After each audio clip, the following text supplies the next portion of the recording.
Oh, hearties, a very good evening to you. It's me, Scottie Mcclue, and we're live streaming just for you. Thursday night, of course. Nothing gets past me, you see. And here we all are together again. How fantastic for another fabulous stream. Now, last night was outstanding. If we even come close to that tonight, we will all have a wonderful, wonderful experience.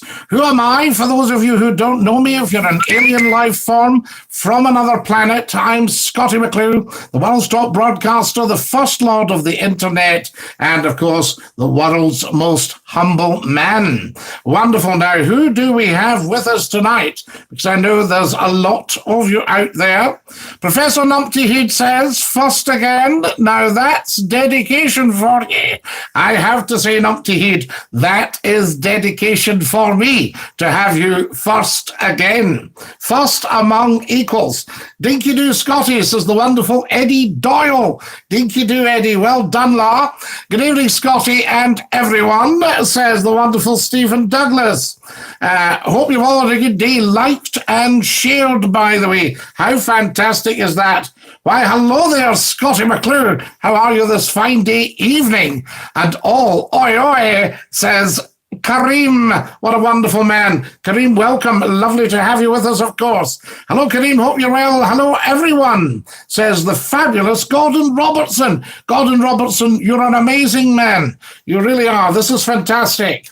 And hi, even good, done the garden today and knackered. So yes, I might have a bath. Lol, how's you? Gordon and Oliver in capitals. Absolutely. The two of them are there. Oliver. Hi, Chris Gordon. Good evening, Scotty Dinky-Doo, says the fabulous Glenn Peacock from Sheffield. The Archie, good evening, Lord Mcclue, Dinky-Doo, the Archie, Lord Archie. Always lovely to have you with us. Tremendous stuff. Evening, and a very, very warm welcome to every single one of you. Now, I think what we should do tonight is get the sharing right away, get it off to a start. I don't like the term get it out the road. That implies we don't like it. We love sharing. It's what we do. I've got my trusty Earl Grey tonight, and it's in my Danone ceramics, my Danone pottery mug. Oh, that's bliss. It really is. I bet you a lot of you have got a piece of Danone pottery. You maybe just don't realize it. You may have bought a commemorative mug somewhere, and there it is. Beautiful, beautiful work. Kareem sounds like my dad. He told everyone when he had a bath. I had a bath last night, you know, feeling a lot better. That was well, Gordon, I think it goes back to the days when people had a bath once a week, and very often they went out to the wash house. Even if you had your own house, very often you had a wash house outside with a concrete floor with a copper boiler and some big tubs. I can remember my grandfather with a big tub, and you could sluice the water everywhere. Fantastic stuff. You know, it's human beings are incredible. And of course, the tin bath in front of the fire. Your father would be too young for that, but perhaps your grandfather. Get the tin bath up. And I've been in a tin bath. I can remember being away at one of these big camps under canvas when we were wee, and you could fill up this bath from the boiler and get in. It was great. It was absolutely fabulous. Scotty, says Kareem, 69 new cases today of corona. This is all before the schools are back. Disaster around the corner. Kareem, you could be right.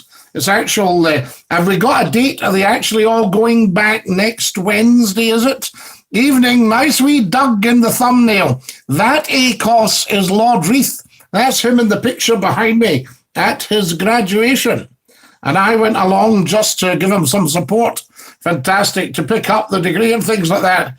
I lived 200 yards from the pottery factory in Dunoon. Fabulously, Archie. Where was the pottery factory in Dunoon, actually? Wonderful. My mom used to shout me in from playing on a Sunday night for a bath. What a brass neck. Oh, you did. No, it wasn't a brass neck, Acos. It was a big riddy. So the rest of it, what a neck you go, what a redneck.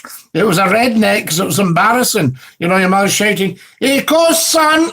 Come on now, in you come. Get your bath." Never go, "Oh, I mean, get your bath." He's away for his bath, all that stuff, because children could be a wee bit harsh. They could rip them into you just like that. Gordon Robinson says, when I was wee, I used to get stood in a basin of water in front of the TV and washed down before getting my pajamas on and going to bed. Absolutely, Gordon, a wee sponge down, you know, and all the rest of it. And I can remember my auntie in Argyll, they'd built a new road. And the new road, this was a huge event. It's not like a motorway happening. It goes on for years. And they'd built a new road. And I thought as a wee one, it would be fun to play in all the earth at the new road. So, of course, I'm in and I sank right up to my knees and came in, you know, looking like something off the Hesperus. And I remember they lifted me up and put me in a big ceramic sink. A big Belfast sink. Fantastic. Guys, can we have about a dozen likes right away? Everybody likety like. So look for the thumbs up sign. Now, I believe it's just below. Let me try and get this right for heaven's sake. For the sake of the heavens, my goodness me, we must get this right, guys. So what I'm looking for here is a thumbs up. I shall find it. And if you can all give it a like, that would be great. Liking and sharing. Yes, here we are here. And if you're sharing, share the URL. So there we are, youtube.com/u/Scottie Mcclue 1. Let's get that shared out there. And that will bring them running. Dinky-Doo, Scottie, how are you? Loving the thumbnail. J-Dog, what do you think? I think I'm going to set about these thumbnails and maybe make them different again, but some quite nice pictures. I was playing about 100 yards away. The whole town could hear her shouting me in. Oh, of course, I know. Already, that was a brass, right enough. But the brass neck tended to be, what a brass neck. I hope everyone's well. So there you are. We are Glenn Peacock. Thank you so much. Glenn, Sheffield, when you were wee, Bath night. Share, folks. Now, come on. J-Dog says, Dinky-Doo. Wonderful. Hope everyone's well. Yeah, we've got that. Scottie, the ceramics was 162 to 164 Argyll Street. Aha! The main street in Dunoon. Wonderful. 164. Now, was that higher up? Was that near the old St. John's Church? Or was it further down near Bell's Corner? That sort of idea. There we go. What side was it on? We got shoved in the kitchen sink at the kitchen window. Some memories. I know, that's right. Everyone's wains getting washed. Nobody bothered, you know, the rest of it. And because you didn't really have curtains and stuff like that. We had one, but you wouldn't close it just because people were getting a bath. You know, that sort of idea. Got to go for dinner. Speak soon, Dinky-Doo. Dinky-Doo, J-Dog. Have a lovely, lovely dinner. And a lovely din-dins, as you call it. And bon appetit, mon ami, as we say en français, and en Écosse.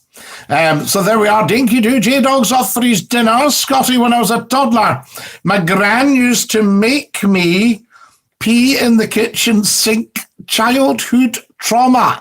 Yes, grannies could do that. Come on, you make a big noise there. That's good boy.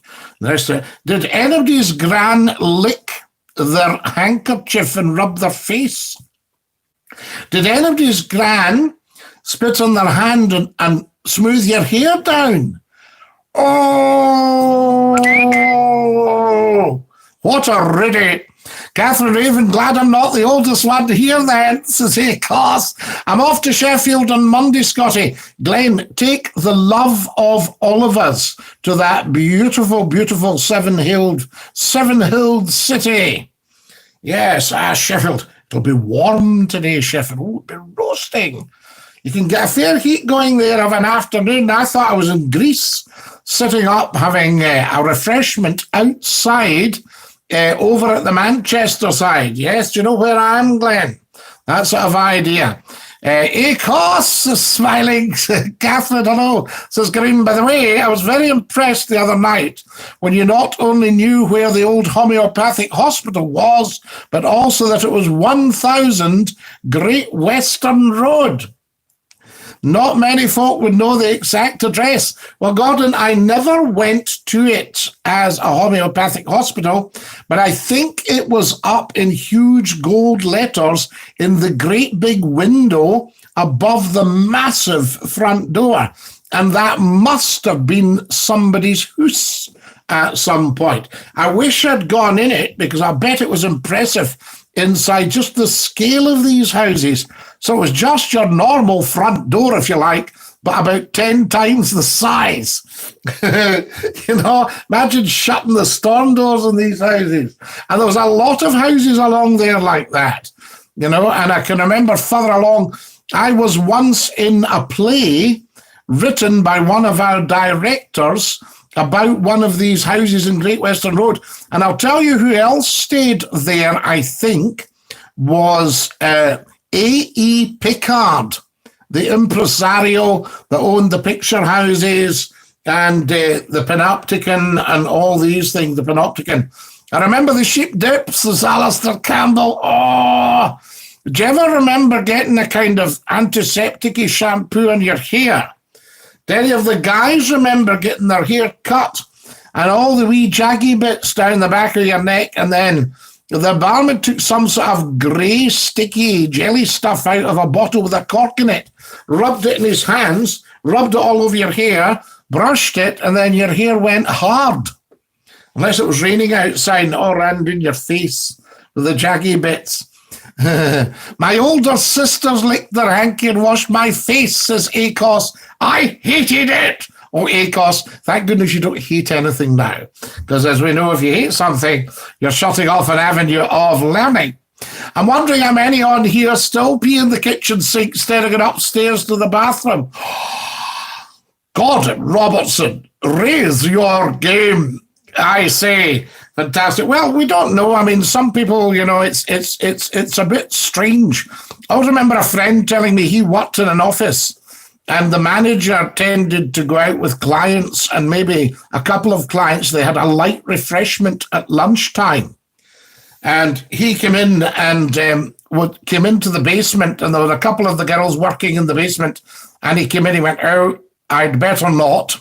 So I don't know if he was maybe going to avail himself of the facilities of the old basement sink. Scottie, will you still be on Monday? I hope so, Glenn Peacock. Yes, I'll try and appraise everybody and keep you up to date. I mean, we're on tomorrow, which is Friday, God willing, weather permitting, and we're on Saturday, God willing, weather permitting. So, hopefully all will be well. It's been very joyful to be with you all, and I was going to say to work with you all, but it's not really work, is it? I mean, let's face it.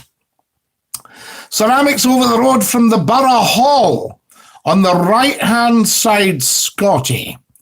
Right, so the Borough Hall is along, is that not opposite St. John's Church, the Borough Hall? Or is it beside St. John's Church? And then you come back along Argyle Street, heading down towards the pier. Fantastic. And did they have a wee factory then? Was the pottery there as well? Gordon, would a cup qualify? Asking for a friend, says Kareem.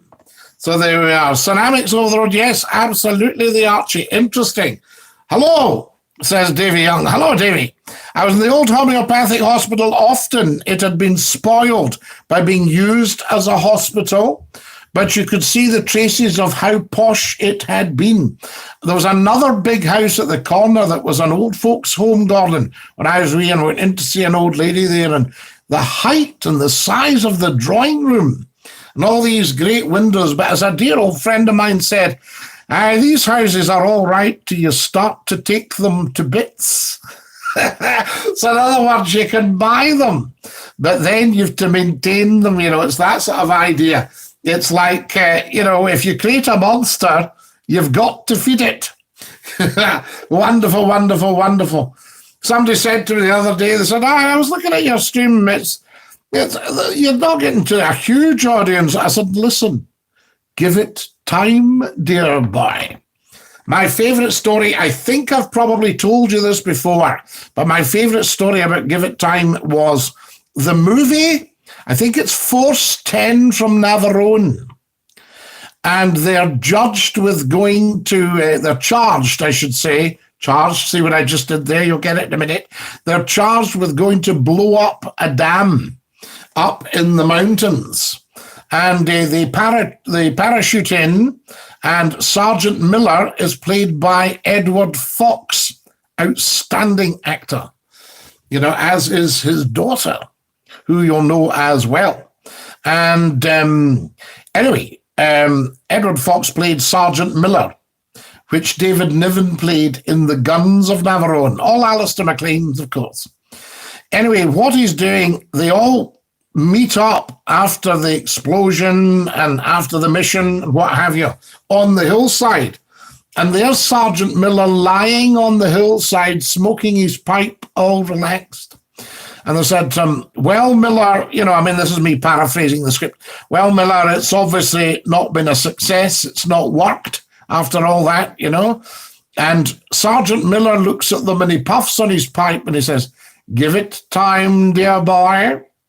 And what he actually means is the explosions didn't blow out the wall of the dam, but they will have weakened it, and the weight of the water will do the rest. Can you see where I'm coming from? And I took that as a little mantra for life. Give it time, dear boy. So all my life, I've had doubting Thomases. He thinks he's going to... What are you going to do with yourself when you grow up? I'm going to maybe go on television. Be serious, for goodness sake. You'll never get... The nearest you'll get to a television is if you've got one in your house. Well, I might go on the radio, maybe present the radio. Do you even have a radio? Oh, Jesus Christ, this is going to the radio. Aha! And then, you see, here we go, give it time, dear boy. So there is no rush, the hare and the tortoise. And if we're building a wonderful stream here, guys, we're doing it organically. So every person that subscribes wants to be there. That's all I'm saying. So if everybody can subscribe, share, all that, you've been wonderful, wonderful, wonderful. Get it out there. We will build quite a stream, and everybody will come and join us, because I know that the product, if you like, that we have, there's nothing on radio or television to touch it. No television company has got something like this live, local, loud, national, international, on a fabulous platform. So once people get to discover it, right, and this is why I need to pick your brains about the thumbnails, once people discover it, we are away, we're on the move. So the bronchitis must go. Yo, Scotty, yo, Bronchi. Lovely to have you with us. I bet Kareem won't admit to using the sinks as Gordon Robertson. No, Gordon Robertson. Kareem's a gentleman. Although talking of gentlemen, I remember a very senior estate agent working for a very important estate agency, and a retired senior service officer got a hold of him. He told me the story and said, I want you to get me a country property, somewhere not overlooked. And he said, when you say not overlooked, I mean, you're talking of maybe a small farm. I want somewhere I can go outside and have a pee in the garden.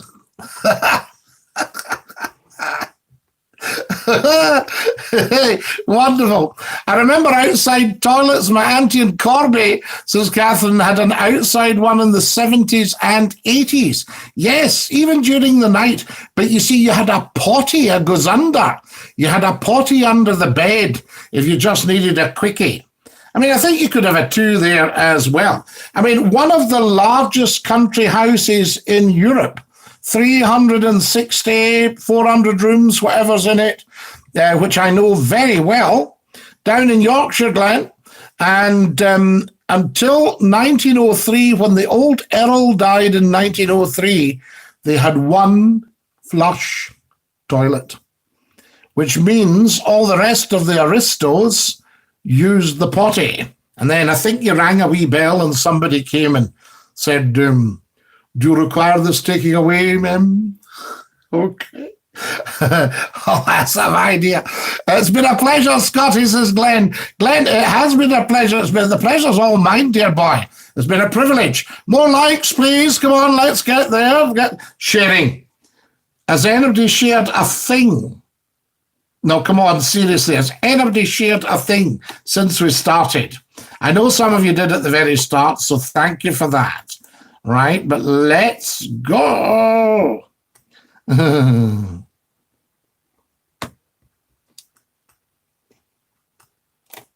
Right, going for that one. Off we jolly well go.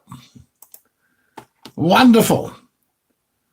Right, I'm just going to share now, guys. If you can all do the same, that would be just outstanding. Let everybody know. Come and join us. I'll put in live now. Come and join us. I'll do that one. We should have stock stuff here, shouldn't we? Oh, there's the picture of the wee dog again. Do you like it? Do you like that one? There we are. And I shall put live now. Okay, here we go. Scottie. Oh, Scottie Mcclue is live. The new. Shall I try and be funny, or does it not suit me? As the teachers used to say, no, you're not even funny. Get out my sight. Scottie Mcclue is live. The new. So there we are. Aha! Pardon me. www.youtube.com. I know we have this wee pantomime every night, but I think it's part of modern living. The wizard would normally do this. You see, I am my own wizard. Times are hard, guys. I'm my own wizard. There we are. www.youtube.com/user/Scottie Mcclue 1. Scottie Mcclue is live, the new. So what I'm going to do is I'll put that up there, copy it, and off we jolly well go. So it's happening as we speak. Is that not fantastic? That wee dog's gorgeous, although I say it myself. That's Lord Reith. He was so beautiful. He loved getting his photo taken. My present one week, Clyde, he can't stand it. If he sees a camera, he's off. He jumps off the sofa, gone. Wait, no, I don't know what you've got there. Not having anything to do with it. But Reith used to sort of sit back and say, come on, boy, get your photo taken. And he would go, oh, yeah, what side? What side do you think's my best side?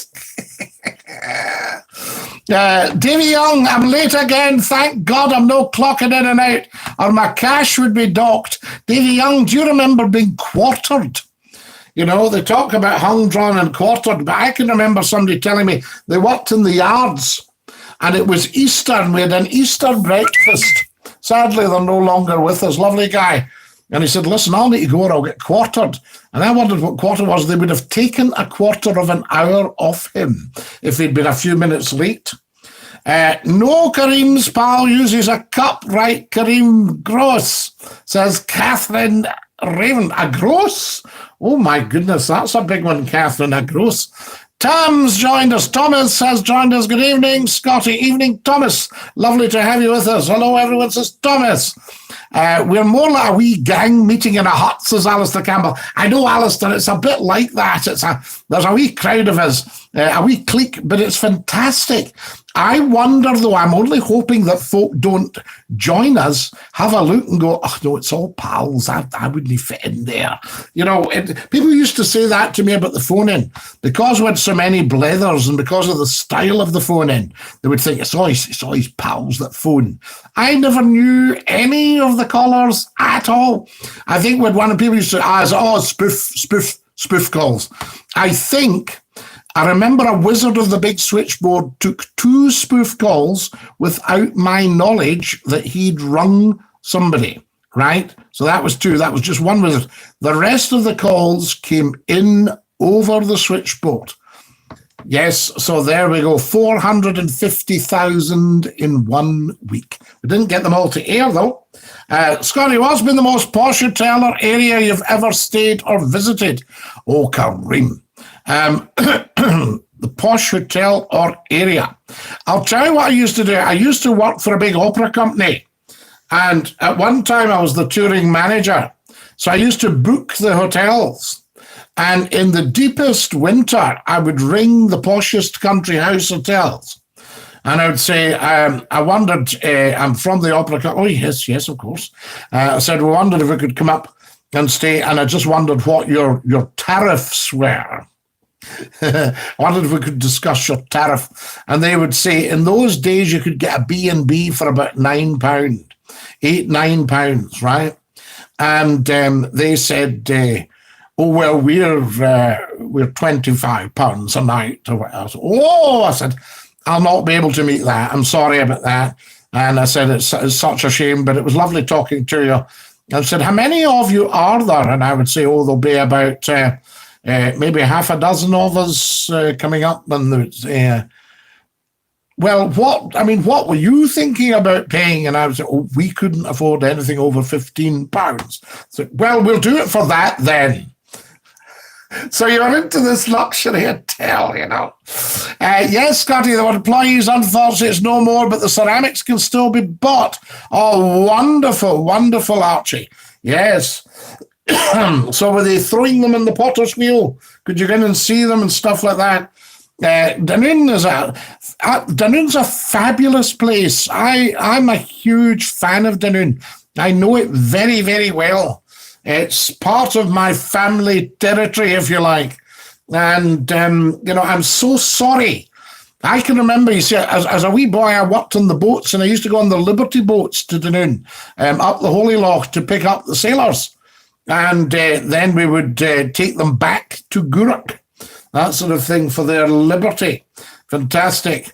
What was the boat? The USS, the Simon Lake. And before that, there was the Hunley. And before that, I think there was the Proteus, that sort of stuff. Does that ring bells? Hello, NNF, says Thomas P. Can we see the likes now? So that's good. We can see the likes now. Oh, can you? I wonder if I've clicked something to see the likes. How many can you see? And I'll tell you if that's what I'm seeing. The old folks' home's still there. The one up from that was the home of Mr. Gibson.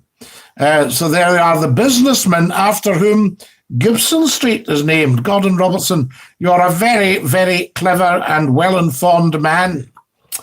Also, that was all feud. That was farmland.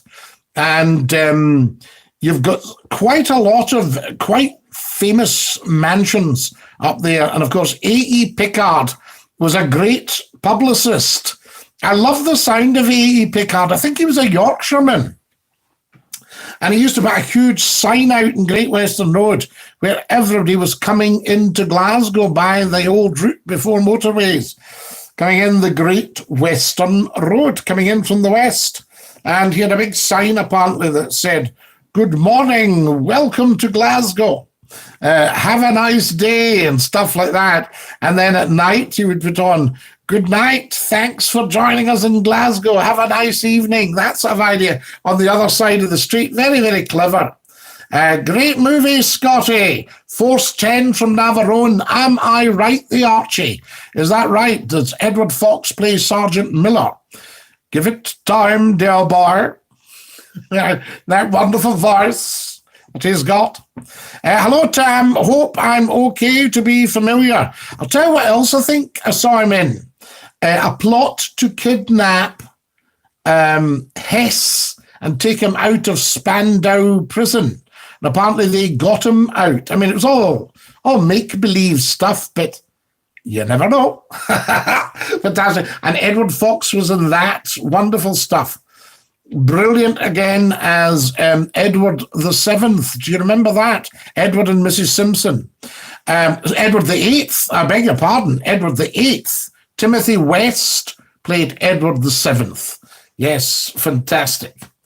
Scottie, you're an honorary Yorkshireman. I am, Glenn. That's my greatest accolade. That beats knighthoods, House of Lords, any of that stuff. We've just had some people admitted to the House of Lords, and I thought, no, it's not my bag. You know what I mean? I'd be fine in it. Thank you, my lords. If I may say, my lords, you know, my lord, may I also say to you, you know, that sort of idea. But, my lord, with all due respect, do you not think with all due respect is a sort of, you know, that sort of idea? So there we are. But being an honorary Yorkshireman, getting to meet Ricky Fulton and Jack Milroy, Kate Matheson, all these wonderful people, these are, you know, these are real accolades for me. I saw tonight Jenny Murray on the telly from Radio 4, and I thought how privileged I'd been to be on a program with her. You know, fantastic. I just used the sink to wash a cup. God, Robinson. Children are so cruel, says Catherine. We lived in a lane at the end of a street, and I'll tell you the cheek we had to answer for everything. Why, they can be very, very cheeky and that stuff. Although, in defense of our young people, and there are a lot of wonderful, wonderful young people out there, in defense of our young people, I remember an old lady saying, oh, if you'd heard them, the language. And I said, tell me the story again. She said, well, they were playing football down at the back and they know not to do that. So I rapped the window. And I said, you're not supposed to be doing that. And one of them said, well, where are we supposed to go? And I says to him, I just told him, I says, well, you can off out of here. And, oh, the language, I got back. I said, well, no wonder. You see, you get back what you give out. If you'd shouted out the window, said, who's winning? I said, you would have had a much, you wouldn't have got the language back. You're going to wash Oliver in the sink after that, Gordon, says Catherine Raven. The chamber pot, says Alistair Campbell. That's right, Alistair, you rang a wee bell. Once you'd had a one or a two, and somebody came and took it away. Nowadays, they'll be in with a mask. Thomas says, Glenn still does the toilet outside in the yard. Thomas, is that not nice, that sort of baiting? You wouldn't like that, you know. Thank God for Shanks, says Catherine Raven, the shunky. What we were saying, the shunky, absolutely, yes. We have only one toilet, Scottie. Yes, absolutely. Remember hearing about two guys that had made it good, that made a lot of money, and one was having a barbecue at his big house, and his pal came up to him and he said, John, he said, could you direct me to the bathroom? He says, yes, of course. He says, if you just go into the house, they were out having a barbecue. He says, if you just go into the house, he said, now you can go through the hall, you'll see the cloakroom there. He says, you can go up the stairs. He says, you can choose. He says, there's 6 bathrooms in the house. And he went, oh, right, no bother. He says, oh, I've only got the one, you know. And he said, that's fine. And then he turned around to me, he says, John, do you mind when we had nothing? He says, and we used to eat in the house and do the lavvy outside. We love all that. My aunt's had an outside toilet in Manchester. I hated it in winter. Oh, Dave, it's cold. Your wee bare feet. And then you got a row as well because someone said, that was a lovely clean bed, and you went out and came back with your dirty feet. Did anybody have a stone jar in their bed? A pig full of hot water? Yes, anybody have that? Did anybody have a rubber hot water bottle, a bag? I remember people used to add an I to the to let signs to make it toilet.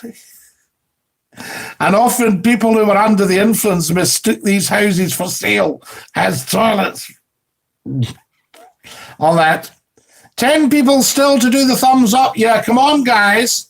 Let's have 10 thumbs up now. If you haven't given me a thumbs up, please do it. And don't say to yourself, away, Mcclue, I'm not bothering with all that. Please do, because it helps. If you haven't subscribed, please subscribe. Some nights we don't have any new subscribers or what have you, you know. In my auntie's house, what used to be my nan's toilet was downstairs, and my mum's house, it's upstairs. Yes, it's always a bit of a funny, the wee terraced houses in the north of England usually have the toilet downstairs, I think. Is that right? And the Scottish houses have it upstairs. You know, I think it just depends, you know. People, of course, nowadays have an ensuite. I don't know if I fancy the lavvy in the bedroom. I prefer the word shanty to potty. Yes, because Gordon, you know, nobody would accuse you of being chanty. See what I just did there? Yes, I think a chanty, because there's a very, very funny clip. And it's, what did Tony Blair leave for Gordon Brown? And the answer I got from a friend was a full chanty.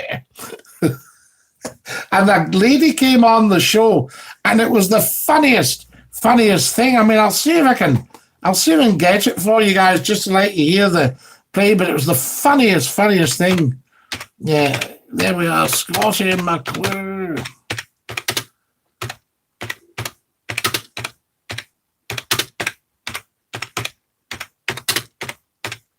We'll see. I must look this out because it's very funny. And I think you'd like this. And this woman came on and she was the laugh. I could barely, you know. So there we go. I don't know. No, I don't know if we've got it here. But it was just so funny. Fits and fits of laughter. I need to look out where it is now. I don't think I'm going to find it that way. But it was, and it was the funniest call. And she was brilliant, you know, and we couldn't stop laughing, and I got a fit of the laughter. Your wee dog is at the start of the live stream. He's a beautiful dog. That's him, Catherine. Bonny wee guy. Scotty J Dog should be the wizard for you. He'd be amazing. Oh, absolutely, Kareem. Or you, Kareem, you'd be amazing. You'd be a fabulous wizard. Fantastic. Type, and we could be sharing all the time. Alexa, play Scottie Mcclue. Dinky-Doo, says Kareem. Absolutely, you can try it now. Scottie McCall won't go past 60 up the hill. I live at 89. Professor Numpty Heat. Very, very good. Fantastic. We love it. Happy birthday to the legendary Barbara Windsor, Scotty, says Glenn Peacock. Absolutely, bless her, I say. She's not been terribly well, and I believe she's just been admitted to a home. I stayed in a posh house in Prestwick. The heating bill cost a week what this house does a month. Davy Young. That was why when they put the Loch Fyne onto the Gourock to Ardrishig route, replacing the St. Columba. The St. Columba was steam and the Loch Fyne was diesel. And I think the Loch Fyne could go to Tarbert and back, or to Ardrishig and back, for about the same cost as it took to get the St. Columba from Greenock Harbour down to Gourock. Would that be possible? Because you see, I suppose in those days you need to light your boilers. Early in the morning, the engineers would be in there at probably 5 o'clock getting the boilers fired up to get the steam up. I was shocked when I went to a snobby hotel and had seen the loos had carpet. Oh, absolutely. I mean, that's like the story about the guy that his wife had left him. He was running the hotel himself, a country hotel. He was doing the lot. And this very posh lady arrived. Jangle, jangle, jangle. Hello, I've come to stay the night. Just sign in, thanks, my dear. That's lovely. There we are, and up to your room. Are you going to take my bag? Yes, I suppose so. So he's up with the bag and all that.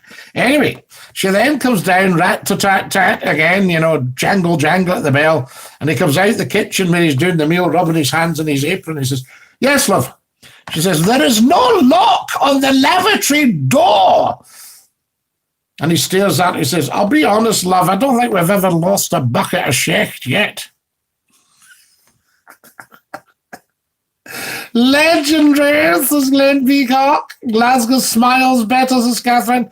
I live just off Great Western Road, Acos. Very nice. The Great Western Road. Bill Burrell's house along there. Great Western Terrace. I remember doing a stint on local radio in Dunoon as well as Glasgow. We came up with songs where you could put Dunoon in the title. Fly Me to Dunoon and The Whole of Dunoon. Wonderful. We like that. Good one. Yes, Dunoon is good stuff.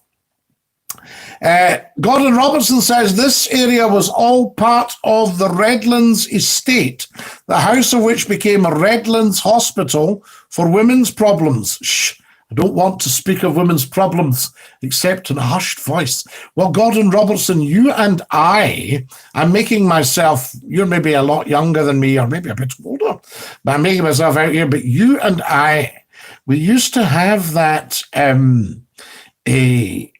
people would hush up. They would say, how's Elsie McDonald getting on? And, oh, she's a wee hob. A wee hob. Oh. And they all went quiet when you were around as a wee guy.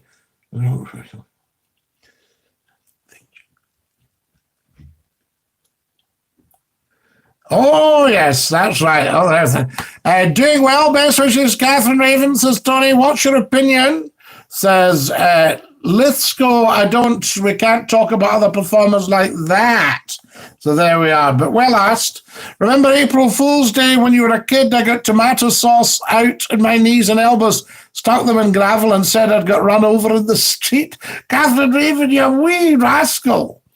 They've been upset. I remember you got these wonderful wee extra strong mints that looked like a sort of an aspirin, a big aspirin. And I said to my grandfather once, I said, well, I think I'll take one of these aspirins like Grandad. And I took a peppermint out of the box and I stuck it in my mouth. And he was over grabbing my hands. Come here now, spit that out. Poor soul, so unfair. And Baltic, I think we're going to have a really cold winter, says Davy Young. Davy Young, where are you? The Antarctic.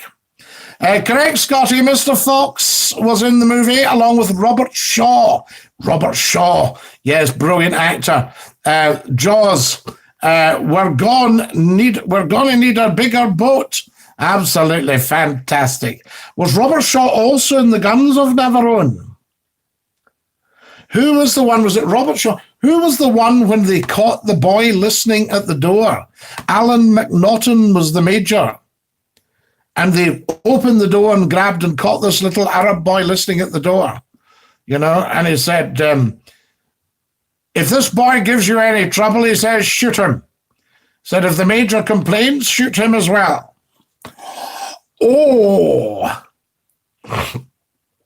Scotty, I'm never unblocking Thomas, so I don't give a you-know-what he says. So there we are. Glenn, he must have been horrible to you. I do apologise. The ice cream van sold single cigarettes to kids that get the jail these days. Catherine, I'll tell you what I found out. Gordon Robertson backed me up with his hat on as grammarian to the programme. But jail, I've often put Jail, and apparently it's GAOL, the old name for jail. So they got jailed, you know, but I think the newspapers are responsible for changing things like that. Gordon, what's your opinion on that? Because I would value it. You know, I value your opinion. So Kareem says, I have massive bushes. Beg your pardon. Oh, sorry. I have massive bushes and hedges. So I put a bit of bleach on them to trim it down. So hopefully that will work. They're so big and difficult to cut. Bleach is not terribly good stuff to have around, Kareem, because the wee wild animals are about. And if they get it on their wee paws, it could kill them.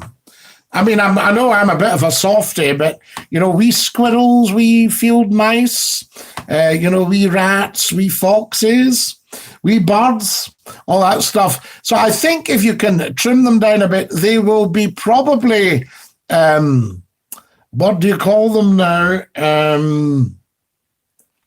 They're very fast growing. Is it caprices? Was that the title you use? A caprices? Something like that. It will come back to me. Capricious. What's the word I'm looking for? So there we are. 5p for a single, Catherine. It used to be threepence, 3D. And 3D, Davy Young, would have been about just over 1p. So a halfpenny over 1p. That's right, Davy. Yes, absolutely. Quick share for Scotty, guys. One day Thomas will come across someone bigger and better than him. Trust me, Scotty. Absolutely. Yes, Thomas was a bit... I didn't find it very sporting, Glenn. Hot water, bags, bottles, a blast from the past. Alistair Campbell. Beat this one. Tin plates. My grandfather made them. Big piece of tin plate with two handles for blowing up the fire. Right? You lit the fire with paper and sticks and, bigger sticks crisscrossed, paper sticks. You didn't have any fire lighters in those days. They didn't bother with that.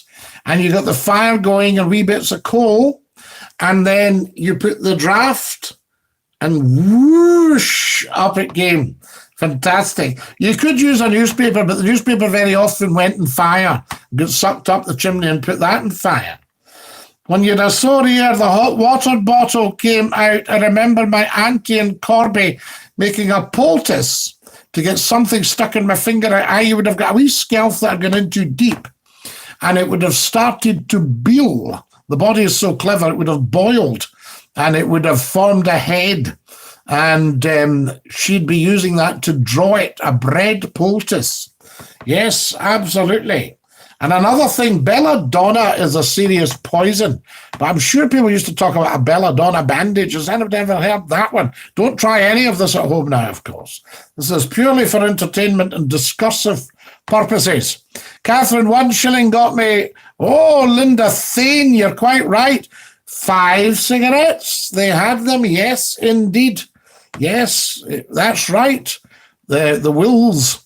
A poultice to draw out a boil or a spot. Now, you see, you don't see the boils. The children had the boils, and they put it down to deep fried food. A lot of fried food, the pan and the frying pan. Put on the pan and whatever. Come on, put on the pan and let's have something to eat. You did in Scotland, you put on the pan. There we are. I do remember, Linda, absolutely, Linda, we can't do the adverts, but you're absolutely right. They were there, and they were plain. They were plain. The rest of it, yes.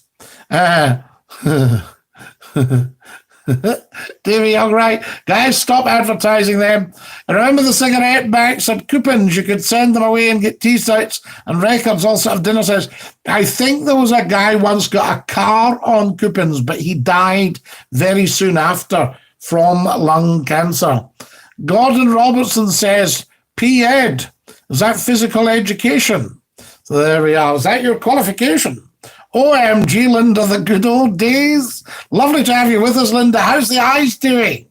Of course, you can't be far away from me. I'm just off GWR2. Gordon Robertson, it's so interesting to hear you call it GWR, because I stayed just off GWR. And we used to talk about that. We'd say, straight along the length of GWR, And then we would say, anybody going into town? Well, I wondered, because I was driving. What I thought we'd do is pop over to Kelvin Brig and just jump the Clockwork. Right, the Clockwork Orange. That was the new one, not the old sugary one. The new one's got a slightly different smell to the old sugary one. There we are. Glenn says, Scotty, Thomas just thinks he's a big man. He wouldn't say it to my face. No, there's nothing big about cheeking up like that. I'll tell you that, Glenn. You could buy food with the tokens and sweets. My ma near killed me for buying us all kids in the street sweets with her tokens. I can remember my sister and I writing a letter and putting the coupons in. My father was furious, but he was very nice about it. He went, I know you meant well. We were going to order. We counted all the coupons up and found we could get a white hand towel. So we got there, wrote the letter. We're just about to post it. We found them in a drawer. I think it was 80 coupons and you could get a white hand towel. I gave up 7 years ago. Do you still smoke? Linda, no. I gave up 21 years ago. Well, there you go, 21 years. Gordon Robertson, well, it's a big road. I'm in Annie's Land. Yeah, but Gordon, that was my shopping centre.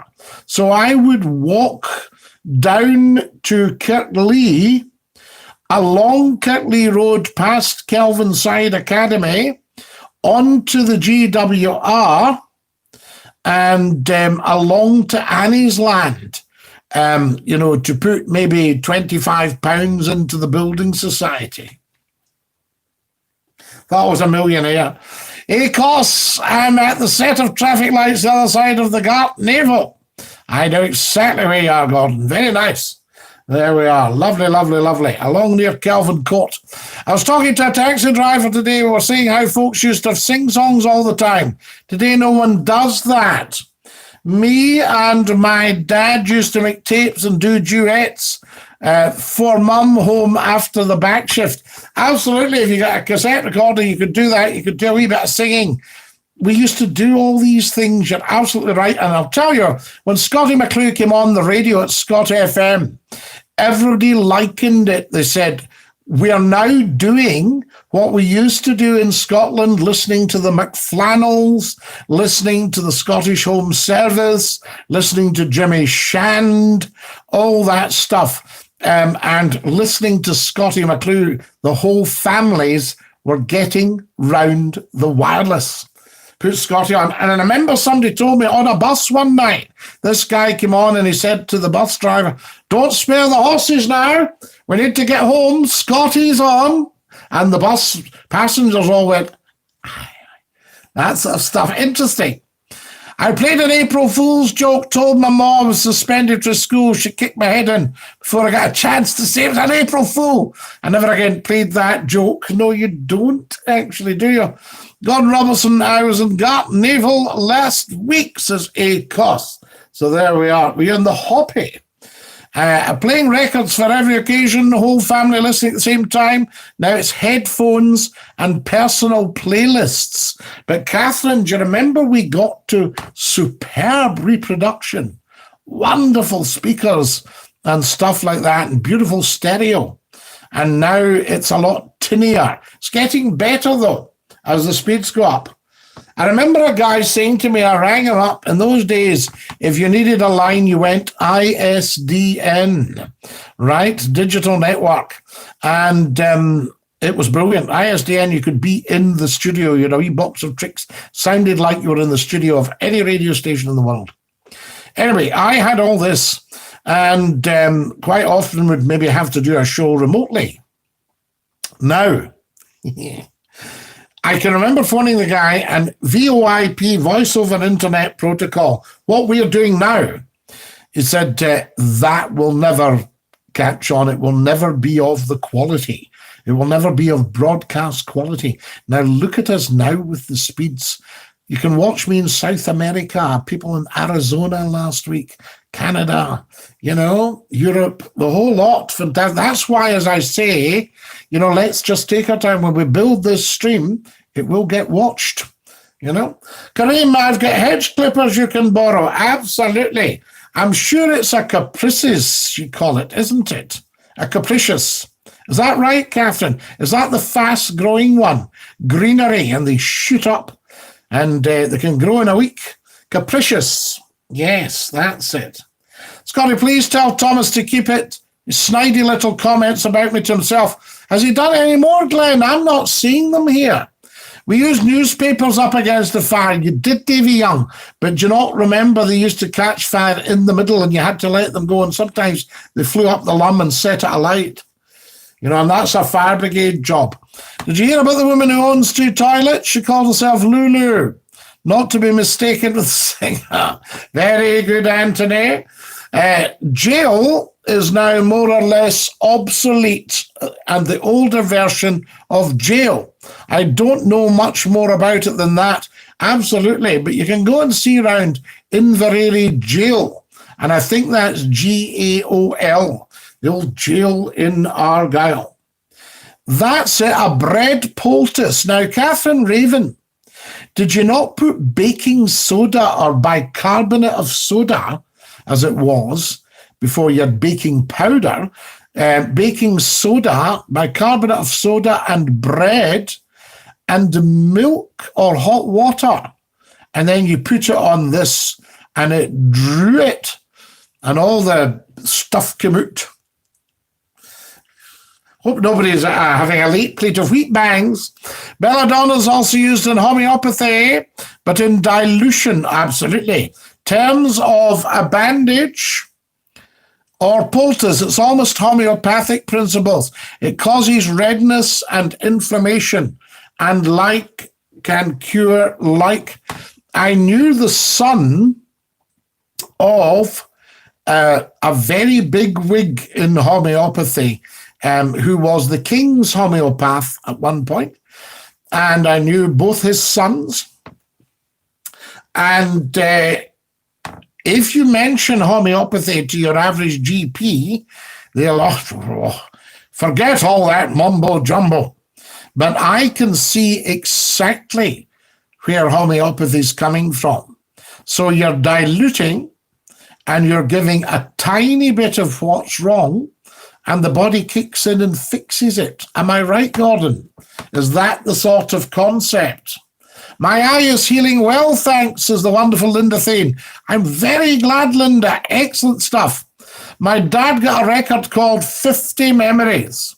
Had 3 coins in the fountain, make it mine, born too late on. My favourite is actually Perry Como and Dean Martin. Love the songs I grew up with. Dino. Yeah, I remember. Little old wine, drink of me. Everybody say, Dino, sing. Sing? You want me to sing? Glad to hear your eyes are healing, Linda. You sing better. I'm going to play Linda a wee tune in the box. Linda, this is for you. Now, it won't be terribly good, but it's for you. Right? A wee tune in the box for Auntie Linda. I think so, folks. Yes. Just to make her better. Because she'll realise how good she is once you've heard me.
There we are. That was for Linda.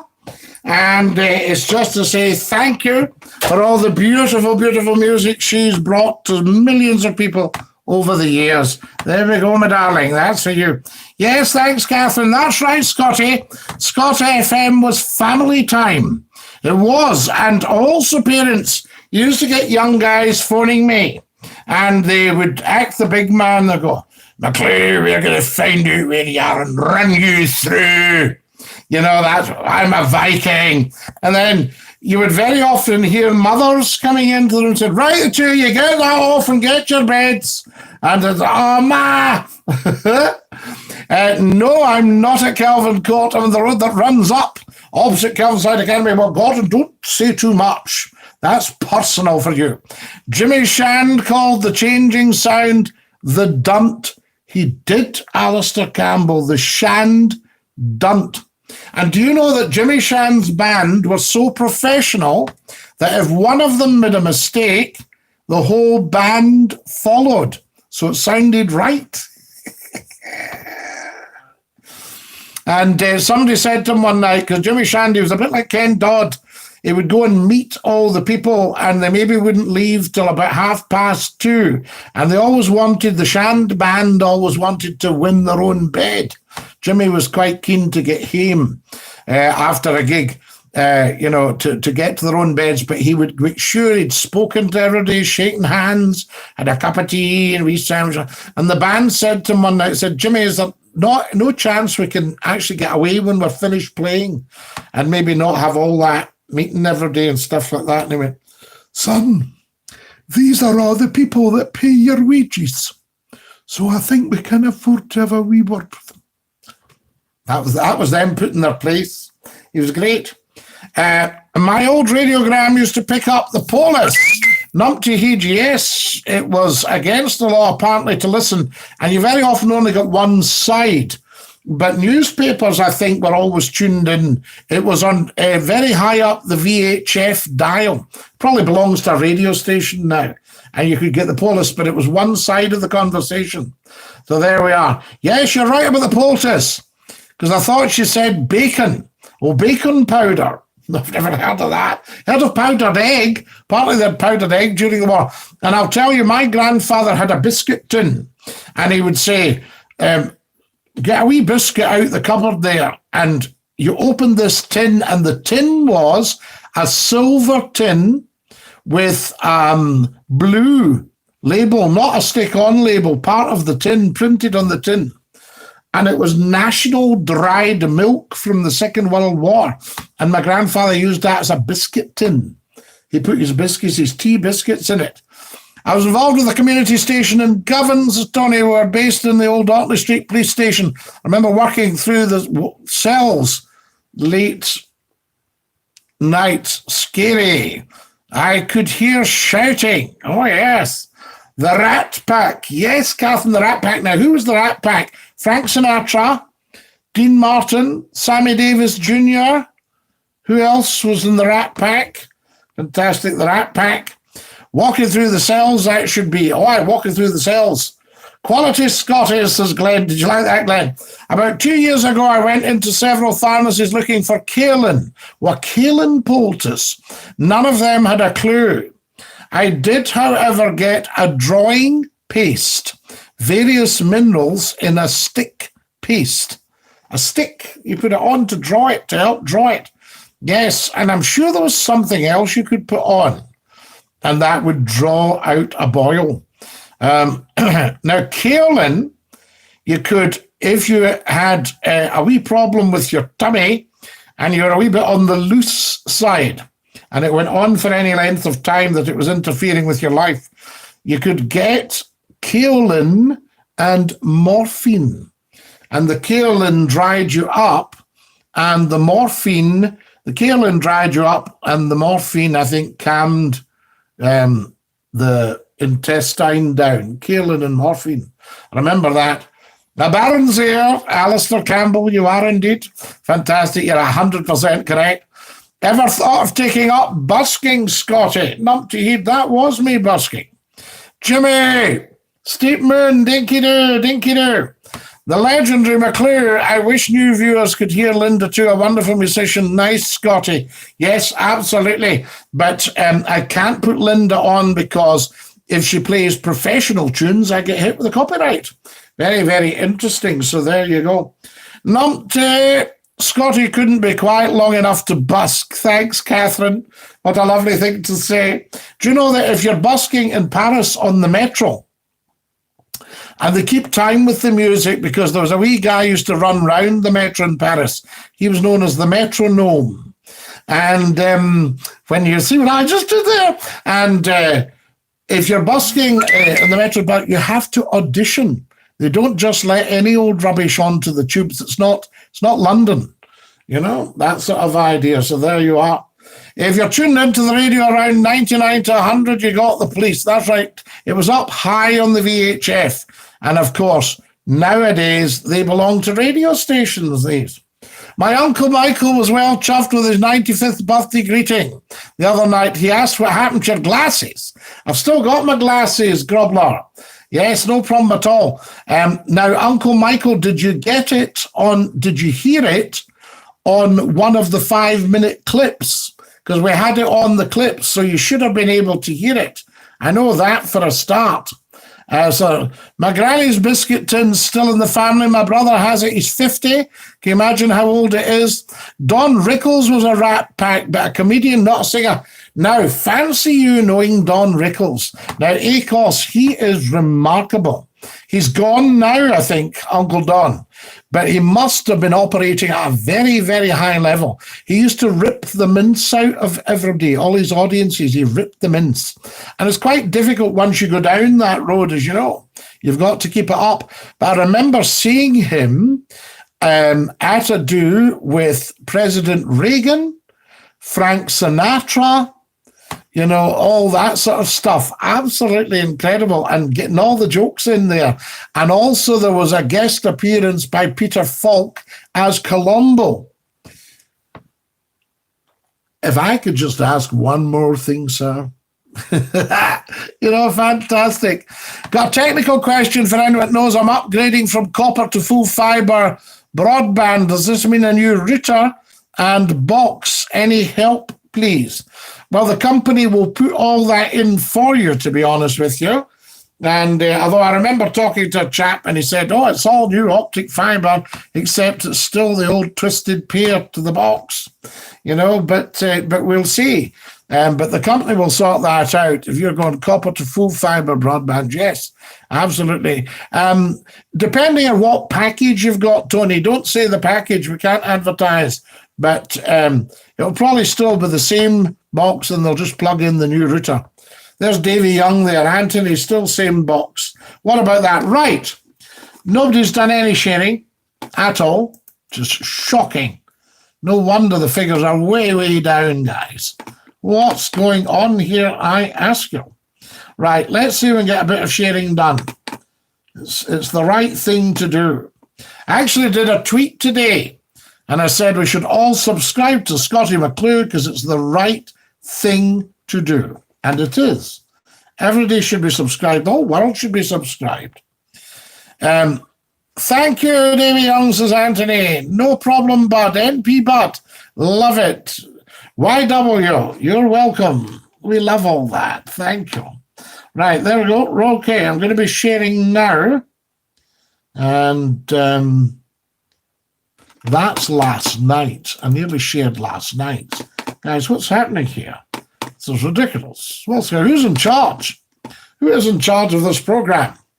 Scotty, after lockdown, you should have a meet and greet at the Hollits, and we can have a sing-song. The Hollits. Where's the Hollits? So there we go. A knees up, Catherine. Absolutely. I hope Linda heard her wee dedication there. Fantastic. Right. Now, what have I got here? No, that's still last night. Something's happened. Something's happened. Something's happened. Houston, we have a problem. I've got last night's up, so that's no bother. That gives me an idea for a poem. Listen to Scottie Mcclue. It's the right thing to do. That will be done tonight. Davy Young, thank you. Owls as hoolits. Yes, I told you about my old Les, Towed Les. They used to ring up in Yorkshire. Glenn will mind him. Hey, Scotty, hear you. You know, and I would say, saw an owl today. And I would say, hello, Scotty. He was low, Les. You'd frightened him, Scotty. Wonderful, real old countryman. Wonderful stuff. Absolutely outstanding. Right, we have a problem. We have a problem. I can't find, I've got last night's stream, but I can't find tonight's. There it is. Got it. Back on track. Right, let's get some sharing, guys. Talking about having a knees up, says Tony. In the Gorbals, a carry-out means you literally get carried out if you get too drunk. You carry out. It is, so your pals carried you till you're recovered. That was a new year.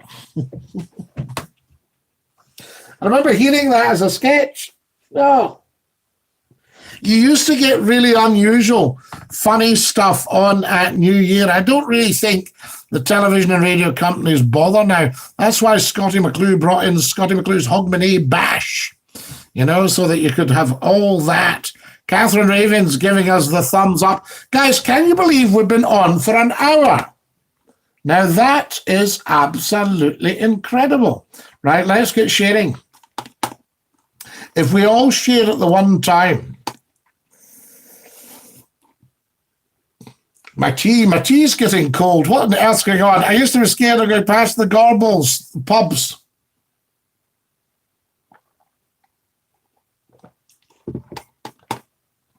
You don't be scared of ordinary people. The only trouble is nowadays, a lot of our younger people get so drunk, they really overplay it. Well, they've got the money to get drunk. I think that's the problem. So all this, nobody's got any money. They've got the money to get drunk, and you see them cheeking up to the police. We wouldn't have dared even look sideways. If even a police car arrived, you thought, police, come on.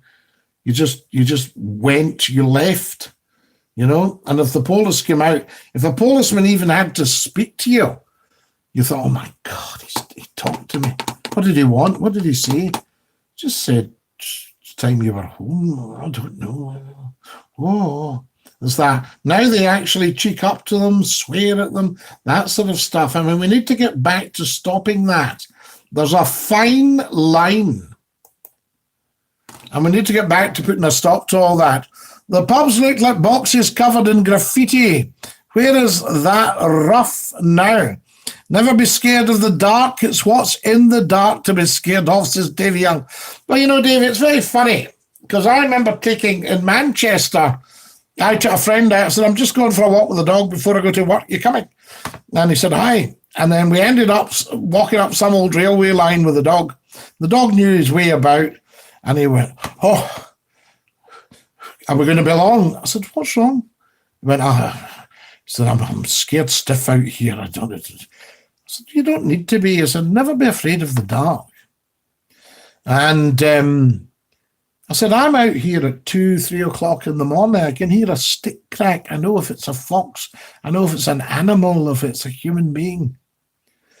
And I always remember finding fresh vegetables, carrots and a cabbage and what else? I think a couple of onions lying on the ground.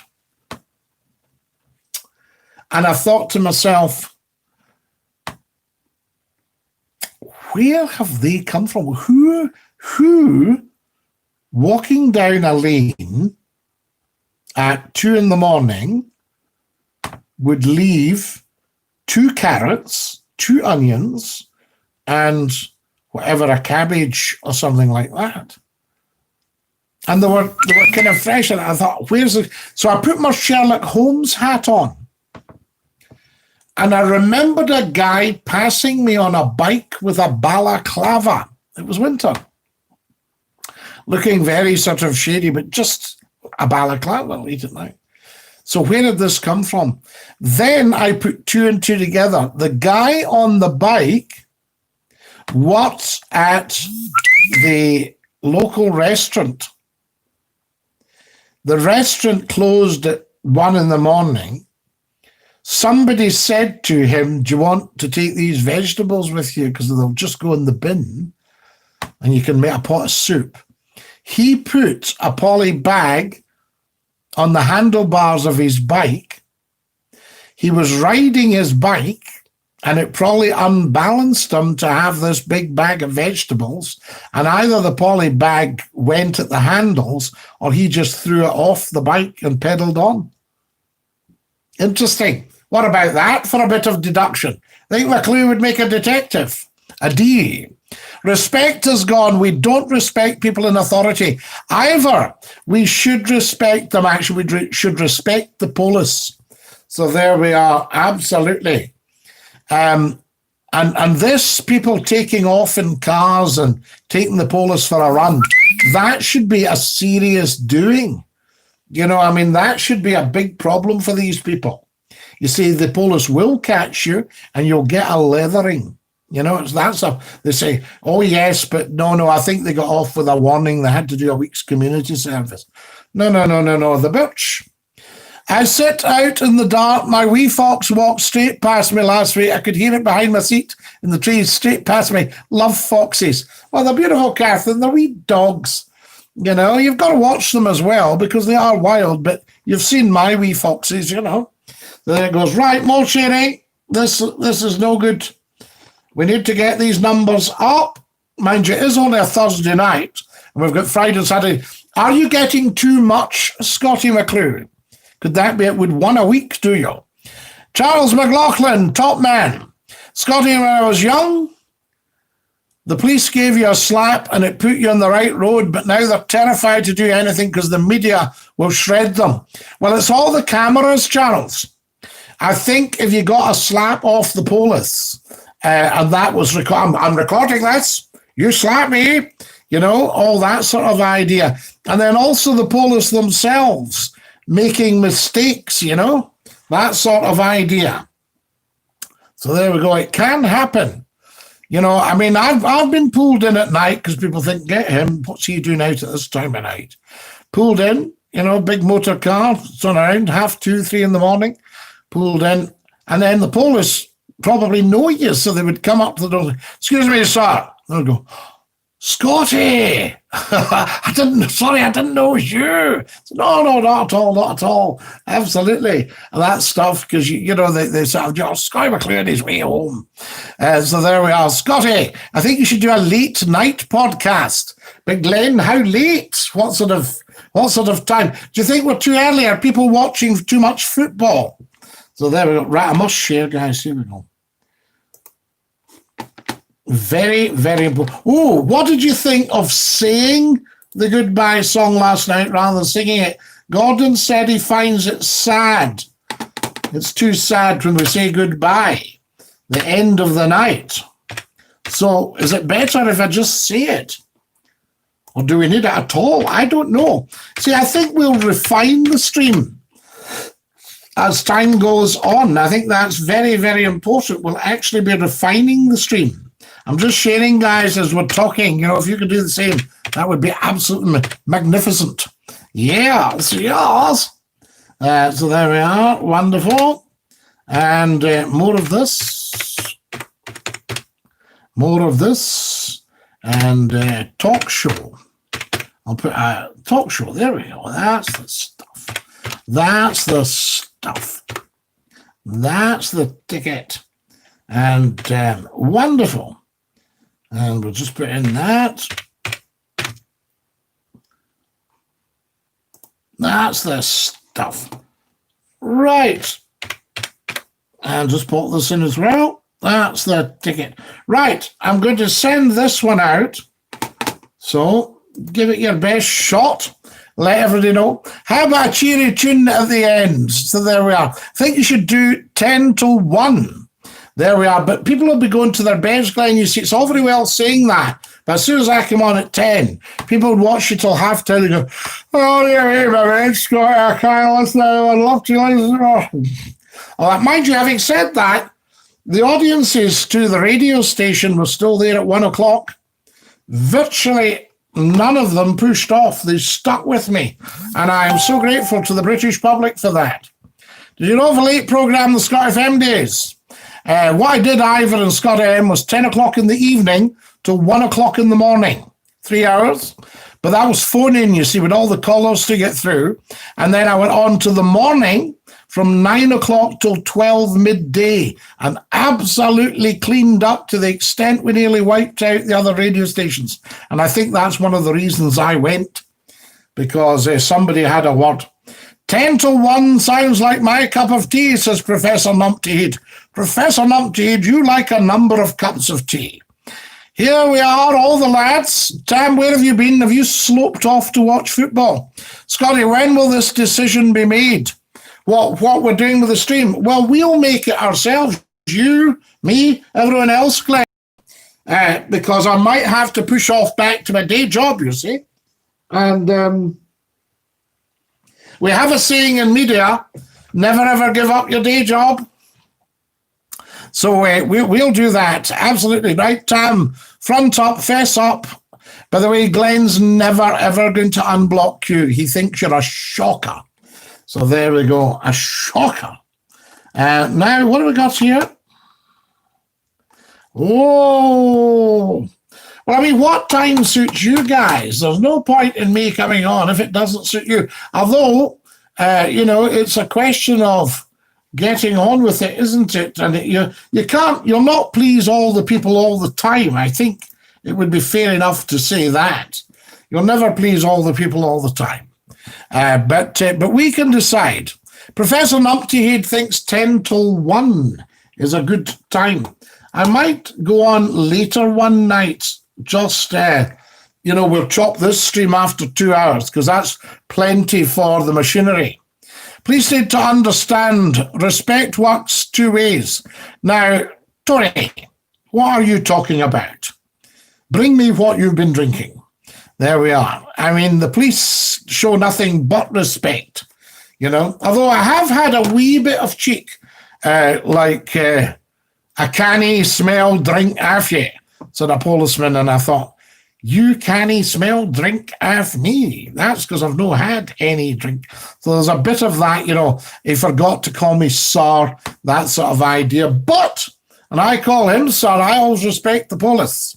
But as you say, it's two-way traffic. 1 a.m. after meds, I'm giving it big Zs by then. Yep, absolutely. 1 a.m., you see, absolutely, Davy. That's the thing, Everyone should respect everyone, says the wonderful Welly song. We're only human. I don't think the police are afraid of being heavy-handed. They're the Judy in a lot of deaths. So there you are. Oh, yes, I mean, I think there's a bit of the heavy hand there, Welly song. But also, people cheeking up to the police and spitting and all that sort of stuff. Just in from work, knackered. Tam, you wee soul. Have you been putting in a proper shift? So there we are. Good man.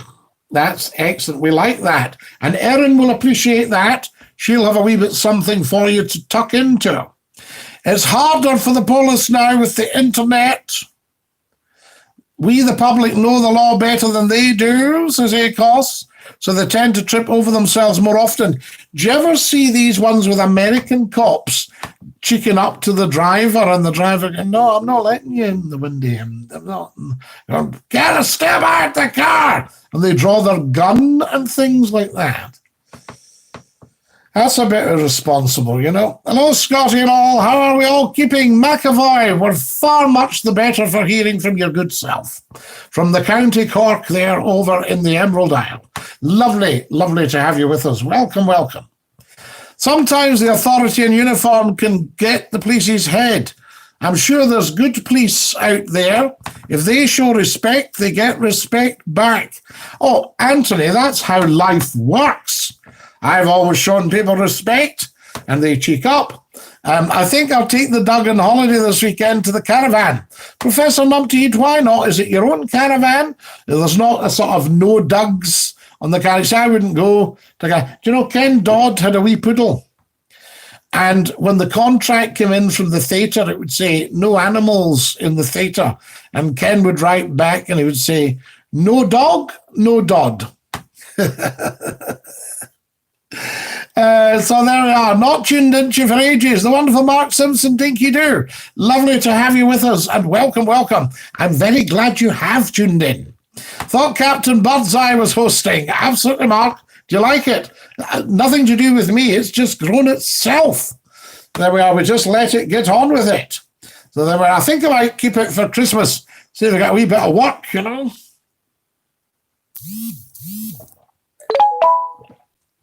I can be the innkeeper in the nativity play. More sharing. Right. Shall we tweet?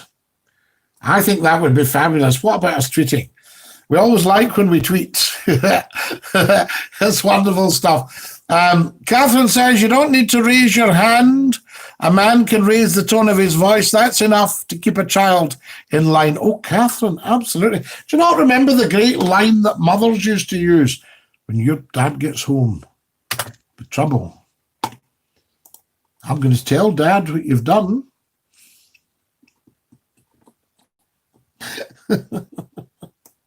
It's wonderful. We love it.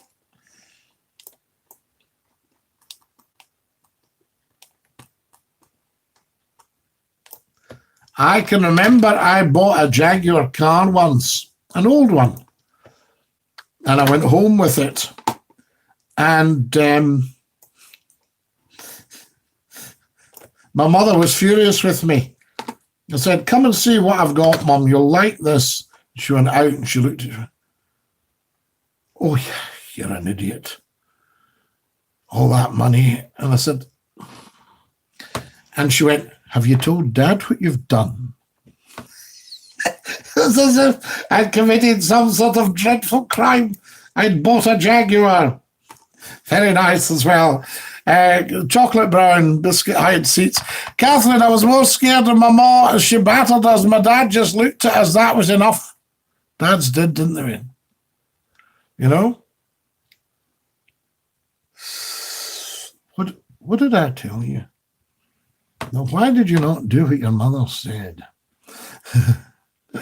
You must be loaded, Scotty, if you don't drink or smoke. No, numpty. Remember, I lost my life savings to a fraudster. So there we are. So no loaded at all.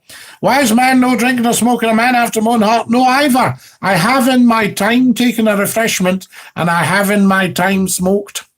So they're both a pipe, cigarettes, cigars, all these things. But that's 21 years ago gone. And the booze went about 5 years ago, 4 or 5 years ago, that sort of stuff. Just couldn't be bothered with it. Because I was trying to work out all that. It's when they brought in the new law in Scotland about how much, what the limit was. And I was trying to calculate it. And I thought, this is impossible. And I thought you could be a teaspoonful over the limit and you become a criminal. They'd take your shoelaces and your tie off you and put you in the slammer for being a teaspoonful over. Do you know what I mean? It's just not worth it. So I just wrapped it in. There we are. And it's quite handy because if somebody needs a run home late at the night, you know, they can say, Scotty, could you take them up the road? Of course I can. I need bother. You know, that sort of idea. Scottie Mcclue, the voice of the nation, says the wonderful Eddie Doyle. Exactly when my dad gets home, mind used to say, I won't tell your dad this time. I was convinced my mum could read my mind. What a complex she gave me. I know parents were they played psychological games with their kids. And I'm not sure it was a good thing at all, Catherine.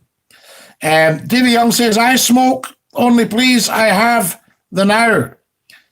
Only please, only pleasure, I have the now. Davy Young, I do not think that sucking 150 toxins into your lung and damaging your air sacs is actually a pleasure. You know what I mean? Giving yourself serious respiratory problems. Good evening, Scotty. Late on tonight, just back in from an outstanding day at Blair Drummond Safari Park. Craig Cochran, how lovely to have you with us. Dinky-Doo. Pleasure. You'll have more things to do if the money was in your pocket. Yes, if it was, but it's not, Catherine, for obvious reasons, you know. No, not Mr. Jack Linda. Thanks for passing on good wishes to Anna. Glad your eye's healing well, says Professor Numpty Head. Top man, Numpty Head. So there we go. Scotty, is to be a scorcher tomorrow. Eddie Doyle, it's roasting in this studio here, I can tell you. Oh, my goodness me, it's absolutely roasty-posty. Roasty-posty toasty. Professor Numpty Head, are you Mr. Jack?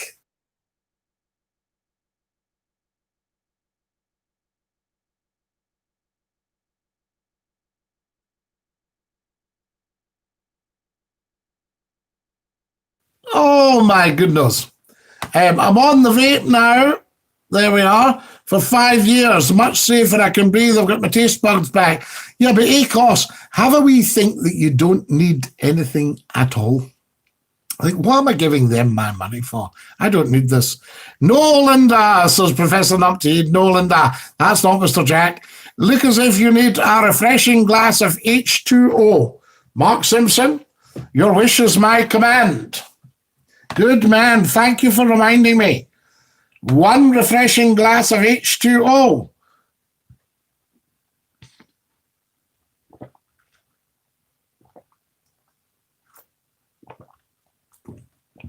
That is so good.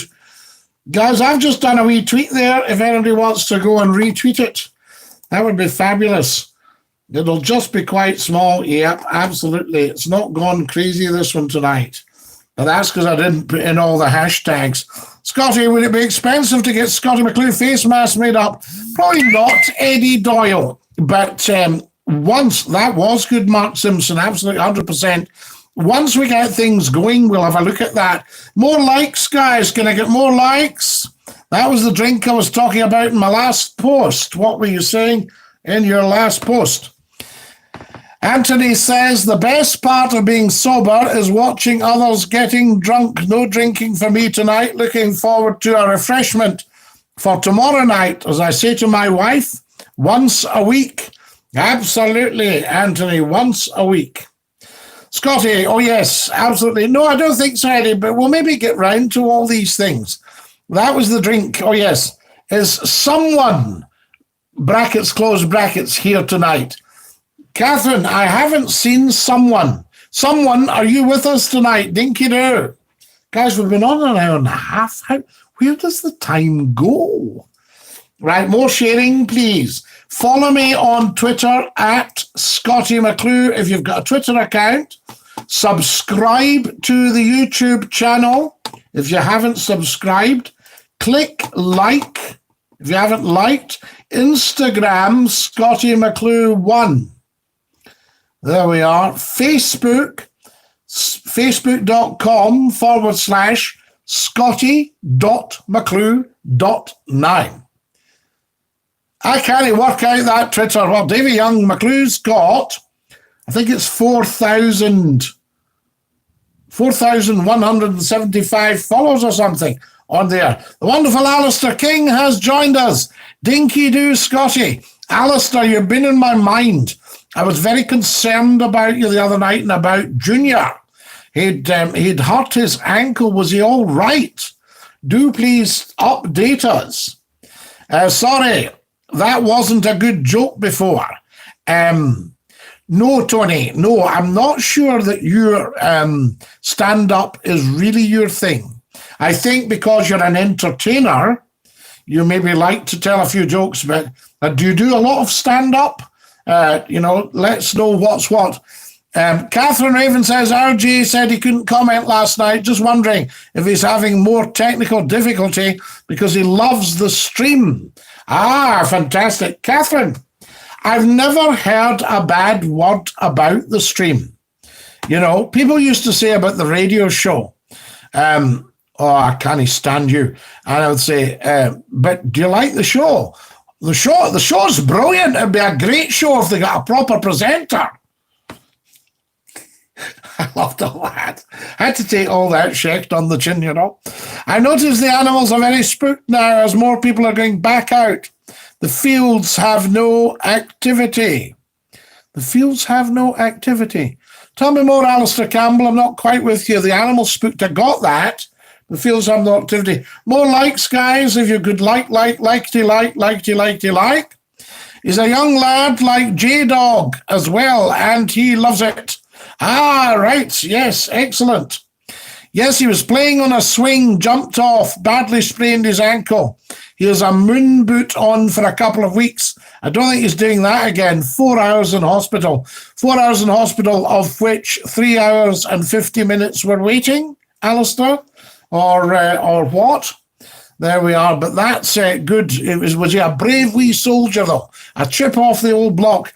I once did it. I got a swing, and I found if I arched my body enough, I could make it swing higher and higher and higher until I uncoordinated myself and flew right off the blooming thing, down and sprained a wrist.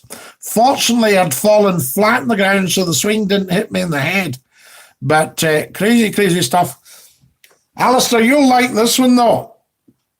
Guy knocks a guy's door in Fife, Ken. Right? Bangs the door in the village. Right? The guy gets up. It's 2:30 in the morning.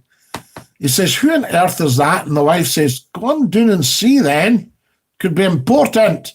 So he goes down and here's a guy. And the guy says, excuse me, he says, I wonder if you could give me a push. And the guy goes, absolutely not. Slams the door and goes back upstairs, and the wife says, what was it? He goes, a guy wanting a push. She says, well, away down and help him, for goodness sakes. 2:30 in the morning. Go and give him a push. So the guy goes out his front door and he goes, nobody there. He goes, hello? The guy goes, hello? I'm already on a swing. I couldn't be a stand-up comic. I would have to sit down. Anthony Mack. You've been listening to Scottie Mcclue?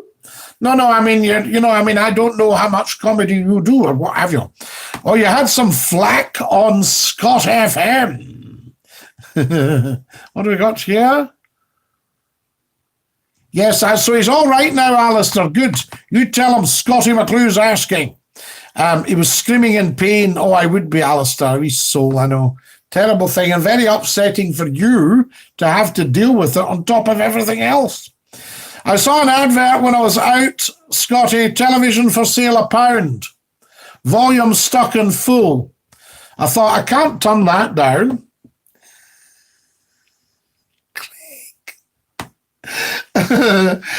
See, when we were students, we would anything at all. If you were offered a black and white telly, people would say the vertical hold's gone on it. And you said, no, that's fine, that's no bother. And you took it and you watched it with the picture jumping up. Do you remember vertical and horizontal hold on a television? Cathode ray tube. Not much roe deer, rabbits and things running about the parks. Right, Alistair? Well, if you're out there, maybe they've said, shh, they're hiding on you. They're going, here's Alistair coming, right in the bushes. So all wee rabbits. Well, you had some flack in Scot FM, but you were fit for them, Scottie. Anyone remember when moon boots were in fashion in the 80s? Oh, the moon boots. Absolutely. Does anybody remember zip-up boots and flares? I used to go to the dancing with them on. So there we are. Says Alistair. Did you like that, Alistair? I need to work on my jokes, I think, says Tony. No, Tony, I'm sure you'll be very funny. It's just getting it. It's all to do with timing. That's right, yes. Why do people wear face masks driving cars on their own? Says Alistair King. Well, Alistair, you don't know what they've done. They might have let one away. The joke about the guy that goes to the doctor with the steering wheel in his trousers and the doctor says he's in pain. The guy says it's driving me nuts was a belter. I think the doctor fancies me, but every other day he says, take off your clothes. And says, where'll I put them? He said, stick them on top of mine. It's to prevent them licking the windows, says Alistair. Best adverts ever sticks in my head. For MASH, get smash. Do you not remember? That was brilliant, the wee guys. And then they smashed them all to bits. Fantastic. Ooh, did anybody see the footage of Mars? It looks absolutely gorgeous. It looks like sort of Stirlingshire. It's that kind of idea. Scotty Long, says Glenn Peacock. And the doctor was a guy, only kidding, says Davy Young. Oh, absolutely, yes, indeed, Davy. Quite right. We love all that kind of nonsense. There we are. I went into the doctor's because I thought I was becoming a dog. He said, right, hop up on the couch, I'll have a look at you. I said, oh, I'm not allowed in any of the furniture. My observational comedy's improved since I got my new glasses. Absolutely, Craig. So we don't see you through the week, we'll see you through the window. Scotty Law. Scotty, do you like chewing the fat? I don't do a lot of it, Eddie, to be quite honest. I usually buy quite lean meat, but yes, of course I do. Very, very good. So people used to think Scottie Mcclue was in that. And I can remember staying the night in a hotel and somebody says, see the big guy at the table there? He says, he's familiar. And the waitress says, that's Scottie Mcclue. And they went, oh, is that him out chewing the fat?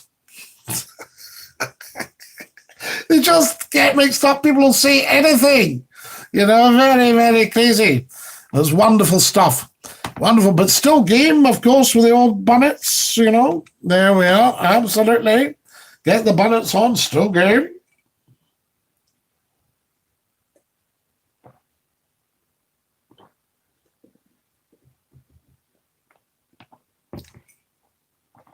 That's lush.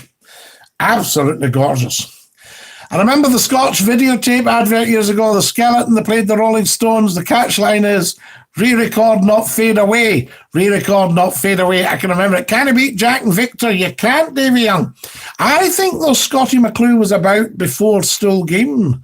I was doing the bonnets before Still Game, but they made it very popular, very good. Still Game was brilliant. It is, Eddie. It's very, very funny. You know, the stuff. I like when... I love all the characters. They're beautifully drawn. Isa and Naveed. And Naveed's wife, is it what's Naveed's wife called? It's not Leila, is it? Oh gosh. Anyway, and Isa, Naveed, Winston, all the guys in the pub, Bobby's such a soul, you know, always trying to be smart. Nina. Yes, what did I call her? Leela. Mina, says Magnus. Anthony thinks it's Nina. Magnus says it's Mina. It's Nina. N-W-N. Nina. Yes, absolutely. Yes, that stuff is very good. And of course, we love ourselves. He calls her everything except her right name. Absolutely, Davey. All that stuff. But people do these things, you know? People, I mean, guys used to give their wives quite a bit of cheek and stuff like that. It must be interesting if you've been with the same person for 50 years, you know? I mean, a friend of mine, he's been married 21 years, and he says he can't remember breaking 3 mirrors. I went to the doctor, they examined me, said, I can't see anything wrong with you, it must be the drink. Said, okay, I'll come back when you're sober. I love that. I love that. So there we go. It's just wonderful stuff. Scotty, Jack and Victor do a cowboy sketch and chewing the fat. It's hilarious. And Naveed's wife is called Mina. Mina Harried. So there we are. Mina. Chewing the Fat and Burniston, excellent. There's another one as well. The Lift, absolutely. 11. Women are beautiful, Scotty. Mine is amazing. Absolutely, Glenn Peacock. Well, you're amazing, you see.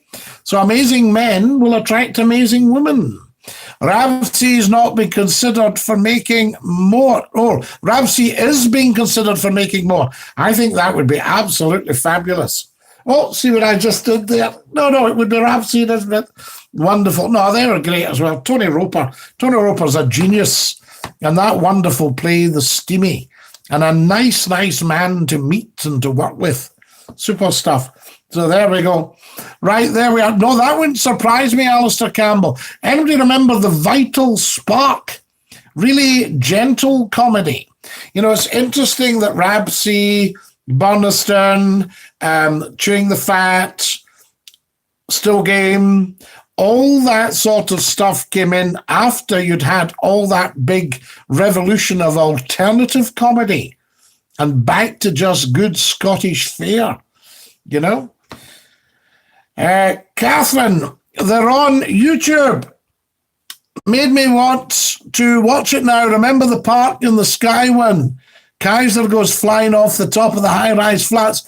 I think one of the funniest lines was when Winston offered to rewire people's houses.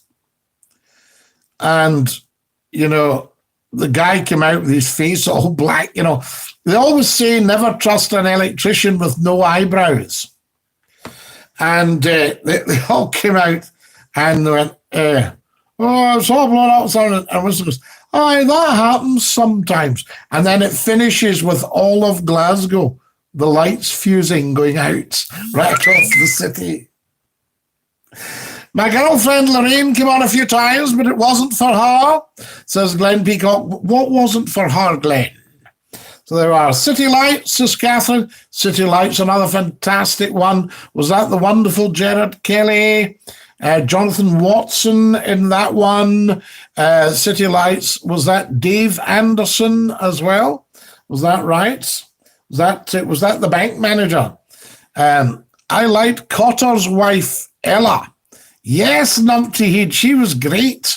Wonderful actress as well. Absolutely fantastic actress. Scottie, do you remember Parahandy? I do. I could probably quote you chapter and verse. Very, very good.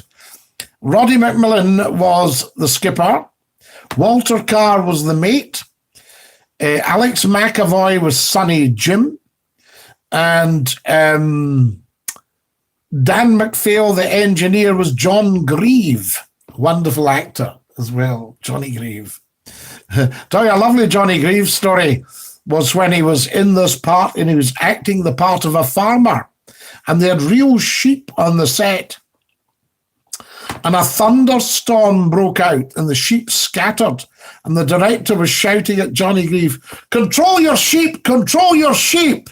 And he said, "How can I control sheep? I'm an actor, I'm not a shepherd. I don't know the first thing about them." The sheep had scattered and he was playing the part of an old Highland shepherd. Saw the new Steamy at the King's last year. Brilliant stuff. Absolutely A-Cos. Wonderful. I'll tell you what I saw. David Heyman in Slab Boys at the Citizens. Outstanding. That man, there's nothing that man can't play. So there we are. Parahandy was brilliant. Gentle humour. Mind you, it was all from the original Parahandy Tales, very well written, but terrific humour as well. Love Ramsey Nisbet, been watching the box set. I remember interviewing the writer Ian Patterson, and he didn't rule out making more episodes. Good stuff. We like it. Let's hope. Fingers crossed. Super guy, by the way, super writer. So there we are. I delivered furniture to Ramsey, thought he was the gardener. When I drove the truck to his house, genuine guy, brand new. Gregor, lovely man. Absolutely super actor as well. That was a brilliant one. They're sitting saying no one would find them. And they're the only flat in Glasgow still lit up. It just caught me, you know. Our street did that when I was a kid. My dad wasn't having any of it. So there we go. Tony says, naked video, the baldy man. That's how Ramsey Nisbet started. It was originally on radio called Naked Radio. I used to sit in on the recordings of Naked Radio. Yes, Radio Scotland. And McClue was in the audience there. I went to the doctor and I said to him, "I'm scared of lapels." He said, "You've got cholera." Cholera. Scared of lapels, you've got cholera. Cholera. I went to the doctor, "I'm scared of lapels." He said, "You've got cholera." A pal of mine tried on Lenny's coat when touring Shield Inch, says Professor Numpty Head. Yes, I hope you didn't try it on upsetting Lenny. One man and his dog. Oh, what a great show that. Come by, Beth. Come by now.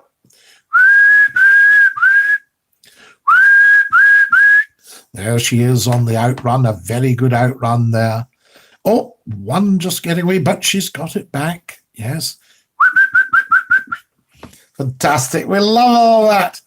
Did any of you like Tutti Frutti? I was in it, says Linda Thane. Linda Thane, you are a star. And you played during an accordion. Did you do a bop bambalooba, a bop bamboo? That sort of stuff. And who else did we have in that? With all these marvellous people.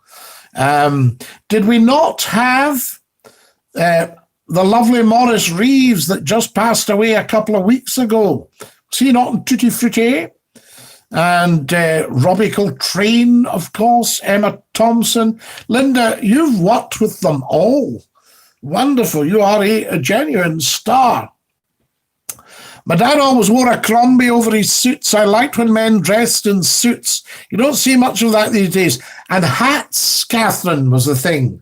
And men, even if you'd come in from the shipyards and stuff, you got washed up, you got shifted. I'll away and get shifted.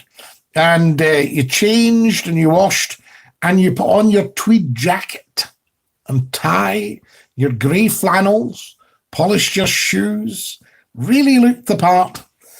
And people did their nut if you ever stepped on their foot. For goodness sake. Sorry. And it went on and said, no, listen, it's all right. Because you'd stepped, not because you'd stepped on their foot, you'd stepped on their polished shoes. Tut, tut, tuttity, tut, tut, tut, tut, tut, tut. Alistair Campbell. Sorry, I had a phone call from Junior. No bother, Alistair. Is he still in the hobby or is he out? So there we go. Is he out? There's an actor called Jimison Clark, or Clark Jimison in the old Scottish films. No, it was Jimison Clark. He was a policeman in one of the old Scottish films. Jimison Clark wasn't in the 39 Steps, was he? The Robert Donat one. The farmer is John Laurie. We're all doomed from Dad's Army. Yes, the farmer's big John Laurie. He's a great character. Davy Young was that in Dunlop. Yes, absolutely. Of course, we don't go into all that. Davy Young, we don't go into all that, guys. You're quite right. I could testify to that, but we don't go into all that. I also like Dorothy Paul Scott. Dorothy's brilliant. 1 O'Clock Gang. Was she not one of the original 1 O'Clock Gang? McClue isn't for everyone, Scotty, is he? No, Glenn Peacock, although he's for most people in some shape or form. I'll just be interested if it wasn't for her. He's at his granny's. That's 3 times he's called me since I finished work. I never a dull moment, Alistair. You're a top man, though. Fantastic. That's right, Scotty, and I think someday I may get to meet you, which would be a privilege. Fantastic, but no rush. I just spend hours polishing them. You do, didn't you? You used to polish your shoes. Did anybody ever spit on their shoes? Come on, tell the truth, and then polish it in. Now, they talked about spit and polish in the army. My uncle always made me polish my shoes and wipe them with newspaper. Yes. And you ever had boot polish in your hands? You know, it's that sort of stuff. I mean, how many people, maybe we're going out to a wedding or a funeral or a christening or a family dinner or something, and you thought, I better just do my shoes. After you'd put on your white shirt and your dark suit and washed your hands, you got the boot polish out and did your shoes on you. Tut, tut, tuttity, tut. Don't ever get polish on the socks. STV is celebrating 40 years of High Road. I thought it got taken off 40 years ago. No. No, 40 years ago, it was still well on the go. I'm pretty sure. Love High Road. I remember watching it when, do you remember for a short while there was a channel called STV2? Did you get that, Numpty Heat? And they were showing Take the High Road and that. And I'll tell you who's in Take the High Road. Moira from Emmerdale. Very, very big in it. Fantastic. Wonderful. Lots of very good actors. STV was outstanding. It was run by a wonderful man called Bill Brown, Sir William Brown Latterly, who I knew very well. And he was just an incredible man. He was a delightful man. And he was terribly, very, very popular as the managing director, the chief exec. And he was there from he joined STV at the start, I think, in 1957, when he'd be about 28 or 29, and he joined as the London sales manager and ran the London office for STV, and the sales were huge in these days, and a lot of that was down to Bill Brown. Well, all of it would be down to Bill Brown. And then he came back up to Glasgow, and he took over as the managing director in 1966. And he ran it till, I think, about 36, 30 years. I think Bill died around that time. 96, something like that. Sadly, quite a young man. I doubt he'd be 70, that sort of idea. But lovely, lovely guy. Very, very well respected. And he ran the place superbly. And there was extra money for news, for drama, for comedy, for all sorts of things. Wonderful people. Great board as well. I was once in a bar when a fight broke out. This bloke said to me, "I'm going to attack you with the neck of a guitar." I said, "Is that a threat?" Craig, I adore your jokes. Every single one of them. I just adore them. He was a cop in the 39 Steps, Jimison Clark. Absolutely. And Jimison Clark was very big. He did a lot of reporting on the early BBC news programmes. I'm sure where Jimison Clark was the anchor man on BBC Scotland in the early days, along with Fife Robertson as well. Do you remember Robbie? Fife Robertson. He was outstanding. Sorry to hear about Morris passing. He was a lovely man. The other names were Miss Toner and Mr. Clockerty. Now, Miss Toner was the young secretary, superbly played. Eddie Clockerty, the agent, played by Richard Wilson. Hello, it's Eddie here. No, Eddie Clockerty. Wonderful. The arse was out my good shoes. It's brilliant. And Richard Wilson, of course, a Greenokian, a very, very talented actor. Then when you get a bit of dirt in your shoes, you wipe them with the back of your trousers. You did, Davy. You polished the toe cap of your shoe by rubbing it on your opposite leg. I wouldn't know where or what polish to use. Welly song, absolutely. I was cleaning out the under-sink cupboard the other day, and I brought out the shoe box, and I don't think it's been opened in about 15 years, because we just don't wear these kind of shoes. Is it beeswax polish? Well, it is. I won't do the advert, but you got very good high polishes on the leather, and you had a brush to put it on with. Then you brushed it in, and you had another brush to take it off with, and you had another brush to finish it, and then you could polish it. That sort of idea, give it a real shine up with a duster.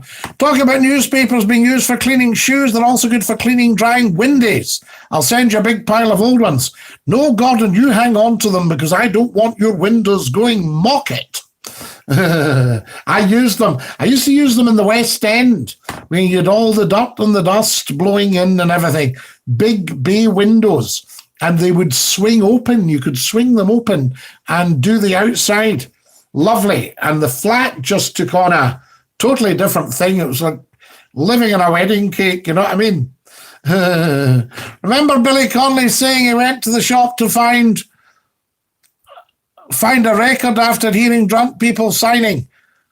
He says it goes like a roofer and Cerebi.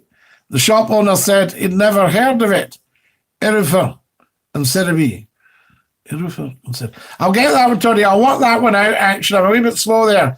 I don't believe it, says Glenn. Absolutely, Glenn. That was him. That was Richard. I don't believe it. Wonderful man. Sorry if you're getting the same post more than once. It's been me having problems with my mobile. Right, Tony. Mind when they used the old newspapers for the chippy? They did. They had a pile of them, and they would give you your chips. Just wrap it all up in the newspaper. Very good for keeping the grease off your jacket as well, and it kept them warm as well. Fish and chips out the newspaper. That's when I started reading newspaper. When you're eating your chips, you go, "Oh, that's very interesting, isn't it? I never knew that."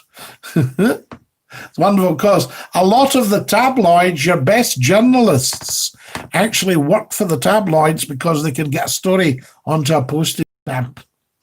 That sort of size. You can eat your chippy and read the paper at the same time. You did. Mine when they used old newspapers for the chippy. I used to love it too when somebody left their paper on the train. I just devour it, Or people would actually sometimes say to you, "Anybody want a paper?" No. "Oh, thanks very much, thanks." What do you call a penguin in the desert? Says Professor Numpty. Lost. Right, this is a visual joke. I'll go back for this one, right? Visual joke. Okay.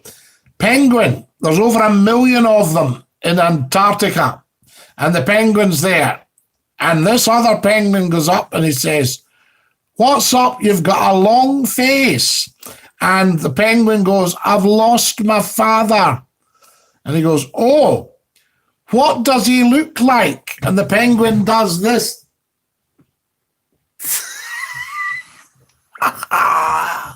The good old days. Tony says, Billy Connolly was talking about the things his dad would say. "I'll take my hand off your face, or I'll make you smile on the other side of your face." How do you do that? That's it. Yeah, I used to get that. You'll end up laughing on the other side of your face in a minute. That sort of idea. It's very strange, isn't it? You know, he took his hand off his face. Guys, we're going to have to dash. We are sadly out of time. What a fabulous, fabulous stream tonight. Take great care of your dear selves. Those of you that are sloped off to watch football, be very, very ashamed. No, only teasing. You do what you like, guys. It's not a problem. Talking of newspapers, did you ever meet Jack McLean? I remember Jack the Hat. You used to see Jack. He wore a big Homburg hat, and you would see him in the town. Wonderful, wonderful guy. Fascinating. Haste you back. Great show tonight, Scotty. Thanks, Tony. Thanks, Alistair Campbell. Haste you back, you wonderful man. Thanks for joining us tonight, folks. It's very much appreciated. What a great stream. And I'll see you tomorrow night, Friday night, then Saturday night. And then next week, we'll see what's what. We'll suck it and see. We'll take it a day at a time, as they say. Thank you and good night, Scotty and everyone, says the wonderful Gordon Robertson. I went into a shop. Can someone help me buy a kettle? The bloke said, Kenwood. I said, where is he? Lovely. Craig, don't ever stop. So there we go. Davey, I don't think I can actually tell that one, but thank you for that. Night, says Magnus. Night, everybody. Take great care of yourselves. I'll say you the song. Goodbye, everybody. Goodbye. Take care, everybody, as you go. Goodbye, everybody. Auf Wiedersehen. Au revoir and a cheerio. Lovely to be with you. Dinky-Doo, Scotty. Take care, big man. Dinky-Doo, Glenn. And ta-ra, Lars.